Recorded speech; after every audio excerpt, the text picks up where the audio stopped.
Welcome back to Chemistry Matters and the final video of Unit 6, Moles and Stoichiometry. I hope you enjoyed the Rocket Fuel Combustion Lab and recorded your results on a data table. Not only is this experiment a great way to solidify your understanding of the concepts we've covered throughout this unit, it's also fun. So let's go back out to our classroom to see how our students executed this performance task. All right, so let's try the 5-to-1 ratio of hydrogen to oxygen first. I'll start by filling the pipette up with water. Remember, we need to get it completely full of water and then squeeze it again to get all the air out. Then dip it back into the Petri dish of water. Yeah, you're right. Okay, the guide says to always fill with oxygen first, so let's place it on the oxygen generator until the gas produced goes up to the first line.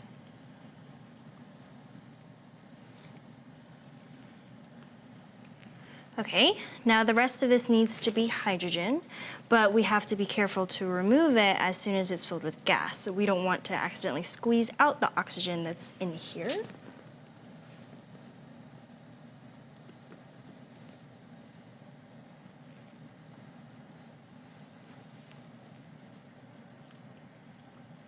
Cool. Now let's test how loud the pop is on a scale from 1 to 10.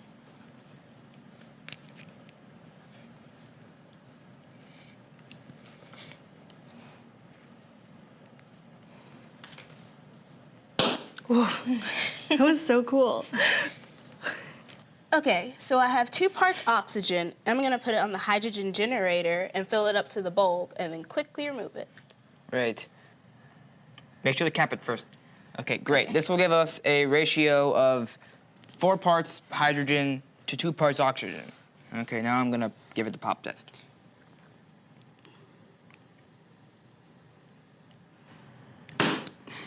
Whoa, that was definitely the loudest one we've heard so far.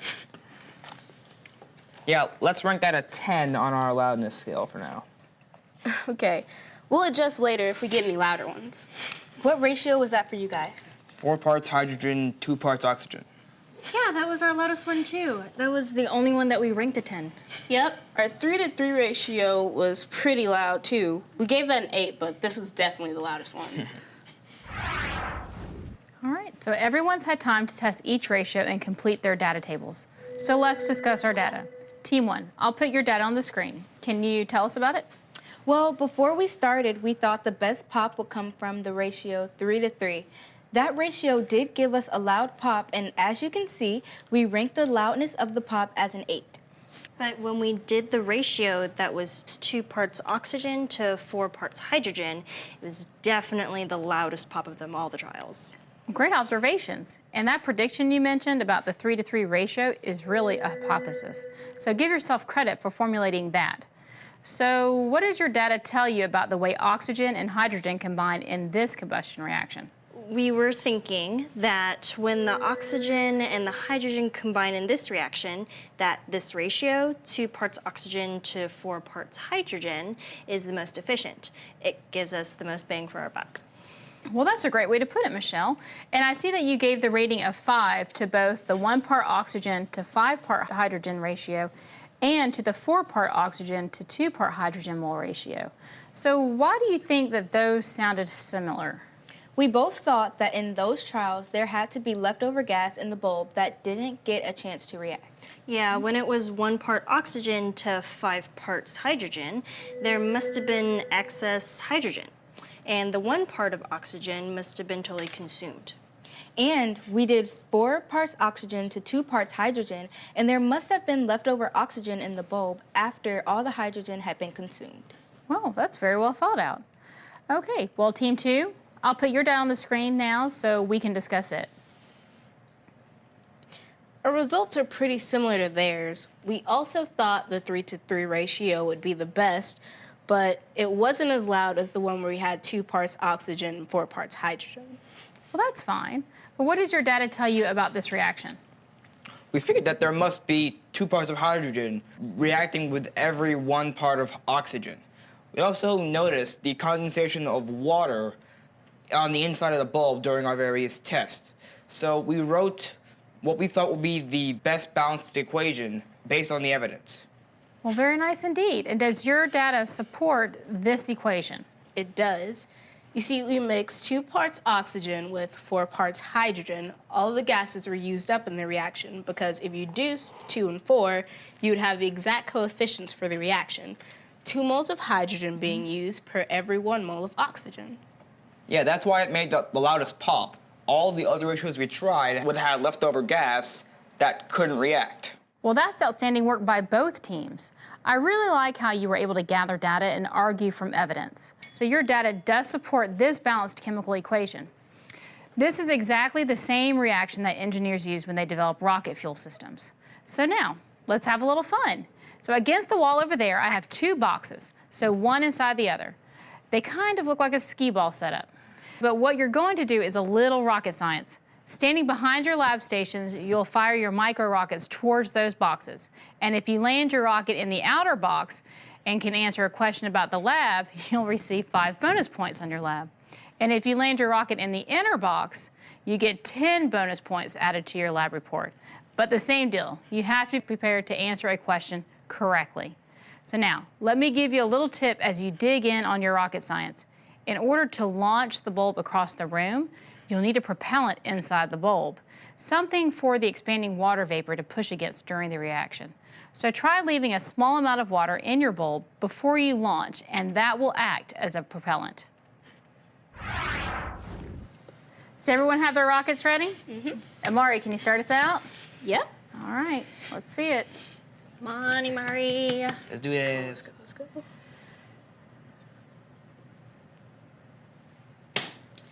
Good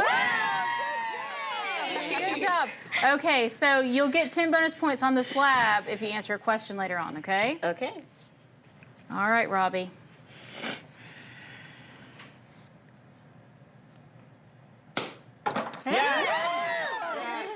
So, Robbie, you'll get 5 Finally. bonus points on your lab if you answer a question correctly later on. Okay. Okay? All right, London, you ready? Yes. All right, let's see if you got it.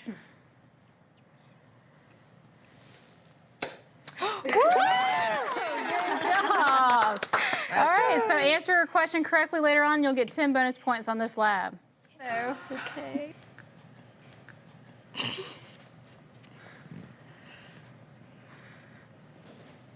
all right, Michelle. Good job. Good Almost job. a 10. So you'll get 5 bonus points on your lab if you answer a question correctly later on, okay?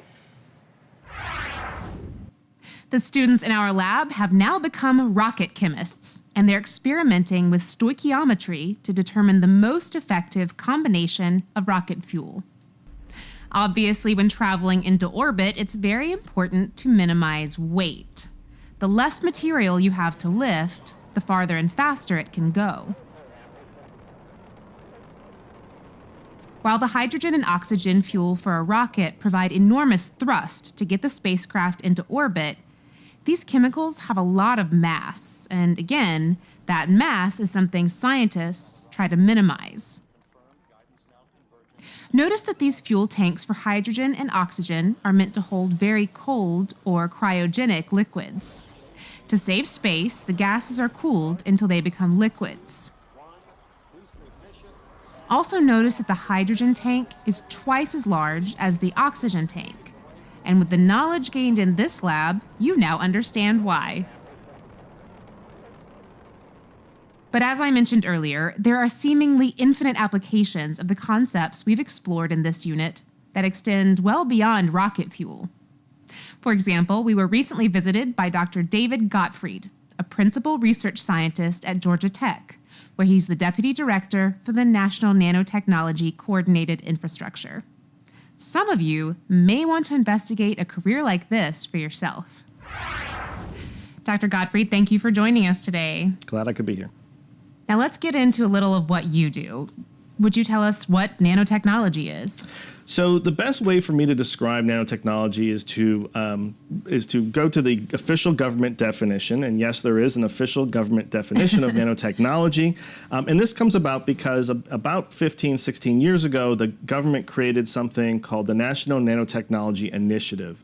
And this is a way for the United States government, which realized the fundamental importance of nanotechnology both to our economy and to scientific research, wanted to coordinate all of the federal spending on research and development in this area. And in order to do that, they needed to have a definition that all of the different federal agencies could agree on.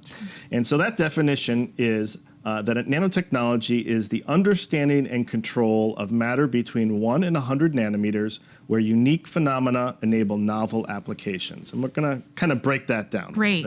Yeah. Understanding and control, that's where a lot of the government money is going to fund this research and development, because you obviously need very specialized tools to be able to manipulate and look at matter on this type of scale. And that's where things like electron microscopes and scanning tunneling microscopes and other large types of equipment come into play. And that's why the U.S. government has invested in research and development at universities and at companies.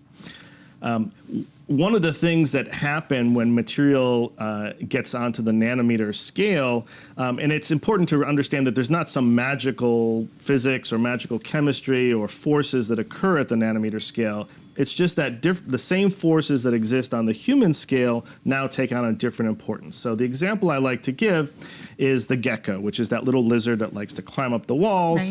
Right. And in order for that animal to do that, it has on the ends of its fingers millions of little projections that are a nanoscale in size. And that creates a very large surface area. And so that surface area, as it interacts with a wall, has an intermolecular force that overcomes the force of gravity so it doesn't fall onto the ground. Sure. But of course, as a human, if I want to climb up the wall, even though there are intermolecular forces between my fingertips and the wall, the force of gravity is too great, and so I can't climb up the wall. So that's one example where at the nanoscale, the same forces, just different proportions. Absolutely. Another example of this unique phenomena is we're all familiar with the element gold. Many of us have gold jewelry. Sure. And in fact, the color gold comes from the fact that gold is that color. But at the nanoscale, nanoparticles of gold are no longer gold. And in fact, I have some nanoscale gold with me here.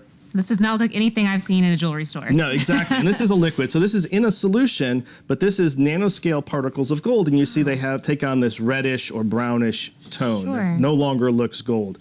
And so actually this phenomena was known to ancient artisans, medieval artisans, and in fact they would use this effect by grinding metals into very, very fine powders. Of course, they didn't know what the size of those powders were, and dispersing them in glass, they would be able to use that to color stained glass windows. And there are many examples, particularly in Europe, of stained glass windows colored using nanoscale particles of both gold and silver that exhibit this effect.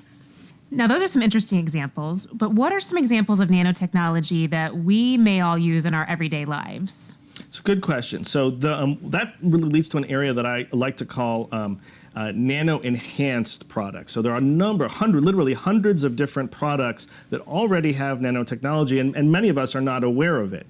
So the most common example is the cell phone, which pretty much everybody carries around with them. Yes. They all have one of these. And so this device has transistors in it which are on the order of 10 to 20 nanometers and getting smaller all the time. Sure. And so this would not exist. We could not have the computing power of this device in this small of a package without those nano-enabled products. Another example are kind of the more mundane things are things like sunscreen, which has a nanoscale titanium dioxide, which allows sunscreen to be clear but still have the UV protective properties that we all want. Sporting goods, so baseball bats and golf clubs and tennis rackets may have carbon nanotube composites that give them strength but lightweight. Things like tires and paints and batteries all have a variety of different nanomaterials to really give them added capability. And looking forward, what are some of the new developments on the horizon for nanotechnology? So that takes us into an area called nano-enabled technology or nano-enabled products. And that's where we're talking about, and where a lot of the research and development in universities and at companies is trying to come up with new uses for nanomaterials and nanotechnology to create things that don't exist or could not exist without them. And some of the examples are in the electronics, the same electronics industry, of extending the capabilities we currently have with silicon electronics to new computing power by using a material called 2D materials or two-dimensional materials. The most common example of this, the one that has been used most and actually won a Nobel Prize in 2010, is graphene. So graphene is a two-dimensional form of carbon, of graphite. Graphite, of course, we all know is pencil lead. Sure. That's what's in the pencils. And if you take graphite and you remove a single atomic layer, you get what's called graphene. And that has a lot of very interesting properties for the electronics world. There are a number of other two-dimensional materials, including one called molybdenum disulfide, MOS2, and a variety of others that people are investigating for electronics applications. On the other side of things, there's a number of nanoparticles and nanomaterials that are being investigated for their use in drug delivery and as drugs themselves. And there are a couple already in use, but even more being researched. So it seems like this is a field with a lot of new developments on the horizon. What are some things that students who may be interested in this field can do to prepare now, even from a high school classroom? So certainly if students are interested in the research side and the product development side, they should continue their studies in math, engineering, science, those types of technical fields. But it's not just, you don't have to get a PhD or even a bachelor's degree to do work in this field. There's going to be plenty of opportunities for students who may go on to get associate degrees or technical degrees from community colleges. There's a real need for a nano-enabled workforce in this area. Not only that, but those students who may be not geared out for the technical side of things, but perhaps are interested in the legal aspects or the public policy or the regulatory aspects or the communication side of things. There's a huge chunk of the economy will be built around nanotechnology in the years to come, and so there's a role for everybody. It's really a multidisciplinary field. Absolutely. That's so interesting. Which leads me to your background. Were you a big fan of chemistry in high school? How did you end up where you are today? I was a big fan of chemistry. I got my first start interested in chemistry because I had a home darkroom back when, of course, photography was darkroom based instead of digital. And just being able to see the chemistry that goes on in transforming, a blank piece of paper into a photograph got me interested in chemistry. And then I had a fantastic chemistry teacher in 10th grade in high school with lots of great demonstrations and experiments, and I never looked back. Wonderful. And how did that interest in chemistry, starting in high school, lead you to the field of nanotechnology specifically?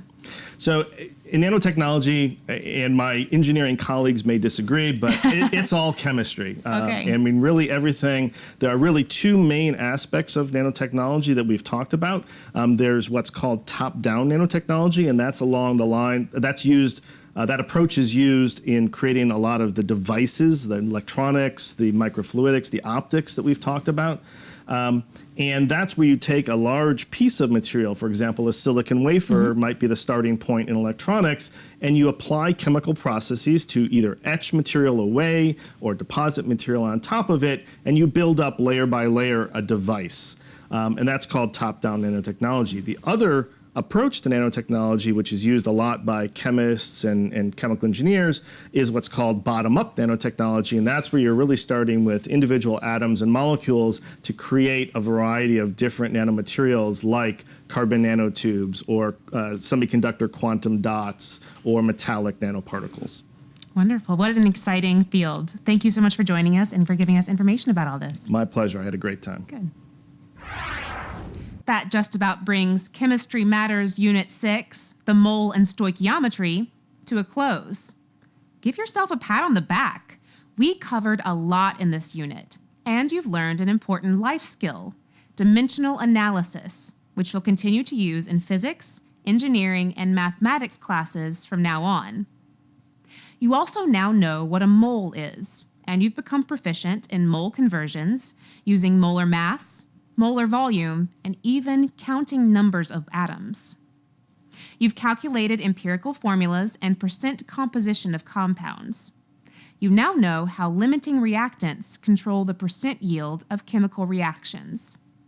And now that you've completed a performance task with measuring the moles of rocket fuel, you've demonstrated that you've got a solid handle on stoichiometry. Whoa! If you'd like to further explore any of these concepts, feel free to check out the closer look videos for this unit, as well as additional content in our Unit 6 toolkit. Of course, at any point, you can always go back and review the material in this or any other unit. Once you're sure you're comfortable with your understanding of the content in Unit 6, I'll be ready for you at the top of Unit 7, Solutions, Acids, and Bases.